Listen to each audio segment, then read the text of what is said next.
I'm Earl Young. I was a gold medalist at the 1960 Summer Olympics in the 4x400 relay.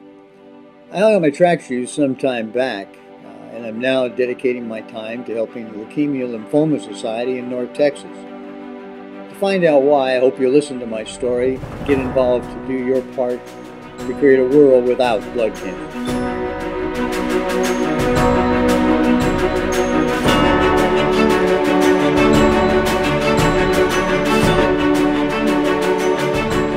I want to tell you about the two most defining times of my life.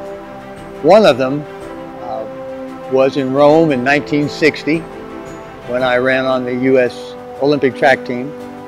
I was fourth in the 400 and we won the 4x400 relay, receiving a gold medal. I was the youngest gold medalist in track and field that year, and at age 19 we tied the Olympic record, set a new world record, and as you can imagine, it was a very defining time of my life. It's part of the reason I said it, I'm here talking to you today. I've taken that gold medal around the world with me. It's traveled to Africa, to Europe. It's been held by children at track meets. It's been held by presidents. It's been a life-changing event for me, as you can imagine. The second most life-changing event and a real definer of my life was September 16th, 2011, when a doctor told me I had 3 months to live. I went into the doctor's office early that morning to see my general practitioner because I had a little cough, a little cold. I thought I could have a shot, a pill to cure that. He said, "Well, Earl, you haven't been in 4 years." He said, let me run some tests on you, and just so I'll have them on file. He wasn't looking for anything in particular. So they did a blood test and x-rays and all things that go with a physical. And I was about to leave, and he was walking up the hall. He said, "Gee, I'm glad you haven't left. I need to talk to you." He said, "Something's wrong." And I kidded him and said, "Hey, yeah, your bedside manner is a little weak this morning." And he didn't laugh about that. We went in his office. I sat across from his desk, across from him. And he said, "Earl," he said, "you don't feel bad?" I said, "No, I really don't, Doc. Except for this little cough and this little sniffle, kind of a summer type event. And normally it's something that I would just wear off and not pay any attention to." Fortunately, I'd gone in to see him to cure that, because he said to me across the table, he said, "Earl," he said, your white factory is shut down. He said, "You're low on whites and you're not making it." Again, I said, "Well, what do we do?" He said, "I want you to go right now across the street to Texas Oncology. I'm going to call over and tell them to expect you. And I want you to go over there and see what they say about this." I went over there, they looked at the report and said, "Yeah, this is not good." Now, as you can imagine, I felt good when I woke up that morning. This day is rapidly deteriorating for me.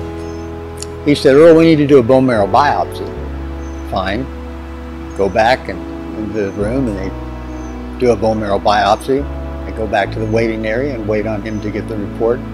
He comes out a little later and he said, "Earl, I'm afraid I have some bad news." He said, "You have acute myeloid leukemia."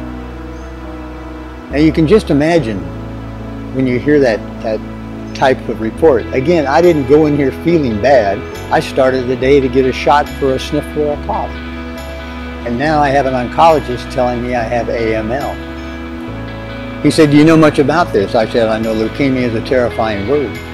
He said, "Well, let me tell you." And he takes me through different types of leukemia, different types of blood cancer.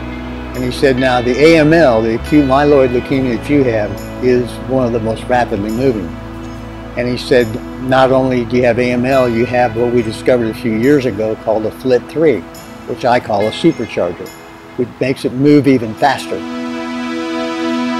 So the next question, I was wise enough to know what the next question was. How long do I have? He said, "Maybe 3 months." Wow, from a sniffle and a cough first thing in the morning to being told by the afternoon you have 3 months to live. It's quite a shocker, and it's a story that I'm trying to make to you today. The most important is that doctor looking at me and saying, "You know, you're 70, but you're not 70. And he said because of genes, but he also said more importantly, or at least as importantly, because I had taken care of myself. Remember that. Take care of yourself. Learn how to eat. Learn what to drink. Learn all things in moderation. Go through athletic activities periodically. You don't have to run 5Ks every weekend. Just keep your body fit. And it may be the difference in a doctor sitting across from you one day and saying, you got 3 months to live. Or a doctor saying, you know, because you've taken care of yourself, I think we can give you more life.